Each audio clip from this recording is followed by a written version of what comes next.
tous nos cœurs brûle cette espérance du retour de notre Sauveur. Différents faits divers nous interpellent et nous incitent à la réflexion. Ils annoncent un événement imminent et d'une grande importance. Mais comment l'analyser?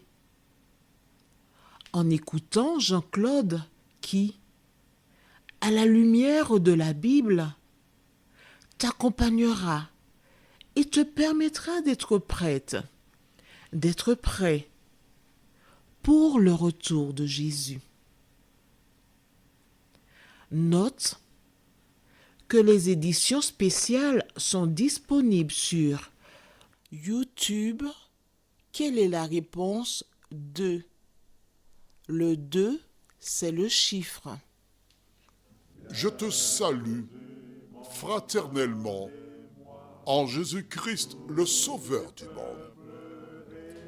C'est Jean-Claude qui partage avec toi cette nouvelle série qui s'intitule « Découvrir la vérité ». C'est avec un immense bonheur que Marco et Jean-Claude te retrouvent en cet instant pour, ensemble, lire et découvrir la vérité. Nous avons vu par le passé comment Laban retrouva Jacob, ses deux filles qui devinrent les épouses de Jacob, ainsi que les petits-enfants. Mais Dieu avait dit à Laban, garde-toi de t'en prendre à Jacob. Aujourd'hui, nous voyons la suite, le pacte, juste avant. Prions. Notre Seigneur et notre Dieu, grande est notre joie, car nous avons l'occasion une fois de plus d'ouvrir le Saint-Livre, celui qui nous conduit dans la connaissance de la vérité, de Jésus. Saint-Esprit, merci de continuer ton œuvre en nous, nous t'en prions. Au nom de Jésus et pour ta gloire éternelle. Amen. Aujourd'hui, nous verrons la suite de ce magnifique récit. Quand Laban acheva la recherche de ses dieux qu'il ne trouva pas parmi les bagages de Jacob, il se trouve que ce dernier fera une proposition à Jacob. Et nous lisons dans le livre de Genèse chapitre 31, les versets 51 à 55. Que dit la Bible? Laban dit à Jacob, « Voici ce monceau, et voici ce monument que j'ai élevé entre moi et toi. Que ce monceau soit témoin, et que ce monument soit témoin, que je n'irai point vers toi au-delà de ce monceau, et que tu ne viendras point vers moi au-delà de ce monceau et de ce monument pour agir méchamment. Que le Dieu d'Abraham et de Nacor, que le Dieu de leur père, soit juge entre nous. » Jacob jura par celui que craignait Isaac. Jacob offrit un sacrifice sur la montagne, et il invita ses frères à manger. Ils mangèrent donc et passèrent la nuit sur la montagne. Laban se leva de bon matin, baisa ses fils et ses filles. Il les bénit, ensuite il partit pour retourner dans sa demeure. Intéressant. Nous allons prendre le temps pour relever des éléments importants dans ce que nous venons de lire dans la parole de Dieu. À l'époque, les hommes mettaient un lot de pierres. Et tu imagines la quantité de personnes qui passaient dans le secteur, mais nul n'osait toucher les pierres parce qu'elles représentaient quelque chose. C'était un symbole. Note avec moi qu'en mettant les pierres, Laban disait « Tu ne passeras pas cette frontière, je l'appelle ainsi, pour venir faire le mal. Tu peux venir, mais seulement pour faire le bien. » À travers cette déclaration, je voudrais t'inviter à voir Jésus qui te dit que ta demeure est un lieu où on vient élever l'Éternel. Et quand une personne vient chez toi pour dire du mal de quelqu'un ou faire le mal, tu dois lui dire attention, si tu viens à mon domicile, à partir du moment où tu as franchi la porte, c'est pour exalter l'Éternel. Si c'est pour faire du mal ou dire du mal de quelqu'un, ne viens pas chez moi. La deuxième chose importante que je note dans ce récit, Laban dit au verset 53 que le Dieu d'Abraham et de Nacor. Il ne dit pas qu'un autre Dieu, mais en même temps, il a l'occasion de découvrir que le Dieu de Jacob est le supérieur. Alors il fait appel à lui. Et note bien qu'il ne parle pas de ses dieux. Je lis pour toi le chapitre. D'accord. Alors, verset 53, que le Dieu d'Abraham et de Nacor, que le Dieu de leur père soit juge entre nous. D'accord?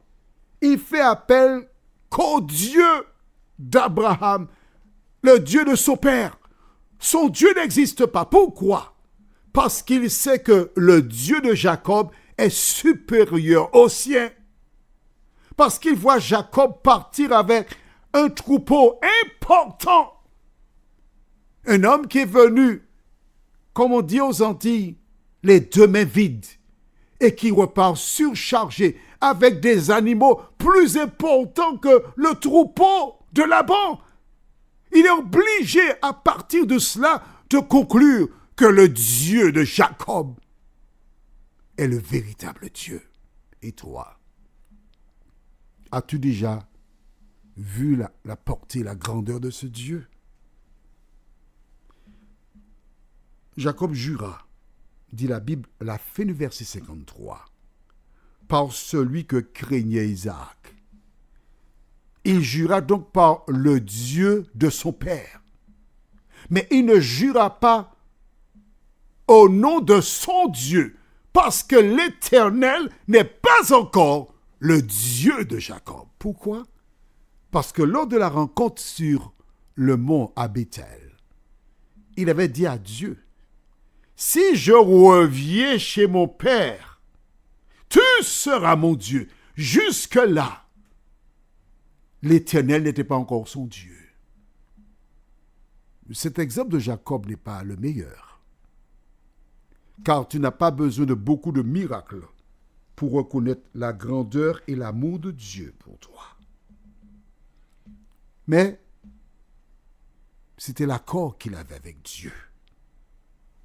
Ils mangèrent, ils burent, et il y a quelque chose que fait Laban, verset 55, Laban se leva de bon matin. Alors probablement, c'était pour éviter le lever du soleil, parce qu'il fait chaud dans ce secteur. Mais j'aime, car aux Antilles, les anciens par le passé allaient au lit avant le coucher du soleil. Ils s'endormaient très tôt, vers les 17h30, 18h, parce qu'il n'y avait pas d'électricité, il n'y avait pas de télévision, il n'y avait pas de téléphone. Et alors il dormait très tôt. Et il se réveillait aux alentours de minuit et demi, 1 heure. Ils avaient déjà préparé leur bagage. Ils rencontraient d'autres personnes et laissaient les campagnes pour descendre en bande à Fort-de-France. Pourquoi? Parce qu'il y avait ce qu'on appelait des nègres marrons, des gens qui attaquaient les personnes pour les voler. Et ils descendaient, ils vendaient leurs marchandises, achetaient d'autres marchandises. Ils descendaient chargés, ils remontaient surchargés. Ils allaient au lit tôt. Et très tôt le matin, ils se réveillaient. Quand tu liras dans le Nouveau Testament, tu verras que Jésus aussi se levait très tôt. Je t'invite, toi qui lis la parole, de voir qu'il existe des éléments qui par le passé ont été mis en place afin que toi et moi, nous puissions suivre de bons exemples. Prions. Notre Seigneur et notre Dieu,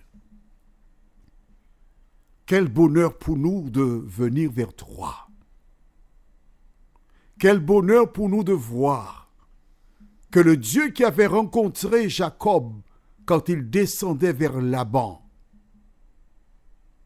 avait dit à ce dernier, « Je descends avec toi et je remonterai avec toi. » Seigneur, le Dieu qui fit cette promesse, des siècles plus tard, Jésus s'adressa à ses disciples, déclara, « Et voici, je suis avec vous tous les jours jusqu'à la fin du monde. » Seigneur, merci parce que l'exemple de Jacob est là pour nous dire et pour nous redire que tu es encore là aujourd'hui avec celles et ceux qui se confient en toi.